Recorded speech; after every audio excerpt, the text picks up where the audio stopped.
You can certainly use the chart as a metaphor for learning to pay closer attention to your own body and habits. The key is not to treat the body as a literal electrical circuit, but to use engineering principles as a structured framework for observation and self-awareness.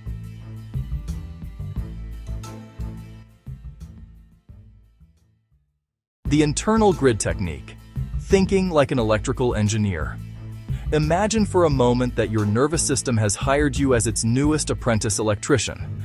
Congratulations! Unfortunately, no one left instructions. The body, much like a commercial electrical installation, rarely fails without leaving clues. The difficulty is that most people are attempting to diagnose the entire building while simultaneously being the building. The Black Magic Chart becomes less of a collection of formulas and more of a philosophy of observation. Step 1. Become the meter. A skilled electrician never begins by replacing equipment. They begin by measuring. Likewise, before changing your routine, spend several days simply noticing patterns. Where do you naturally feel energetic? When does your concentration fade? How does your breathing change under stress? Which activities leave you mentally clear, and which leave you feeling as though someone quietly unplugged half your circuits? Do not judge the readings. Meters never become offended by voltage. They merely report it. Step 2. Find your internal resistance. In electronics, resistance is not evil. Without resistance, components would burn.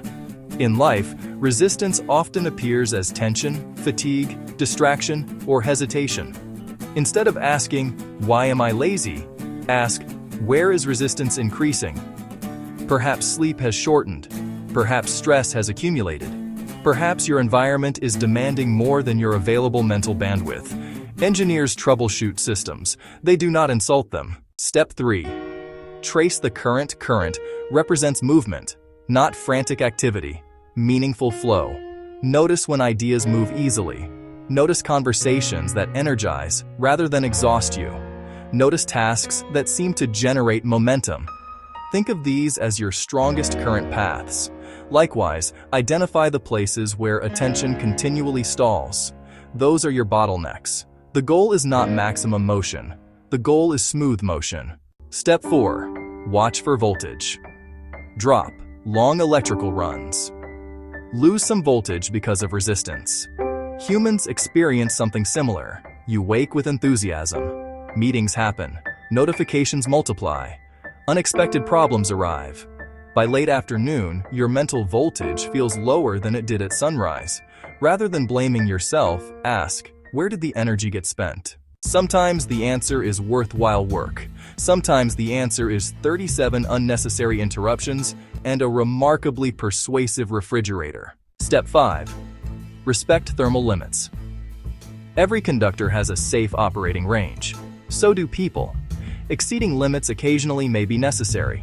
Living beyond them continuously eventually creates overheating. The professional engineer sizes systems for reliability. The wise individual learns to do the same. Step 6.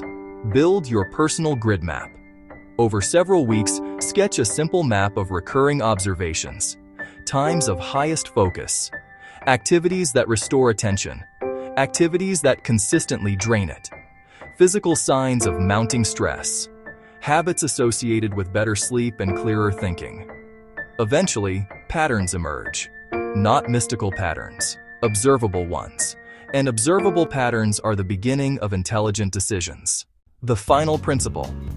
The experienced electrician knows something beginners rarely appreciate.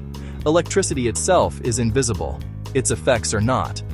Likewise, thoughts, emotions, and attention are not directly visible, but their effects are. The purpose of the internal grid technique is therefore not to discover hidden supernatural energy. It is to cultivate the engineer's habit of careful observation. The person who learns to observe before reacting often makes better decisions than the person who merely reacts. Perhaps that is the greatest lesson hidden within the Black Magic Chart. The chart teaches us that remarkable understanding rarely comes from guessing. It comes from patiently following the connections until the whole system begins to make sense.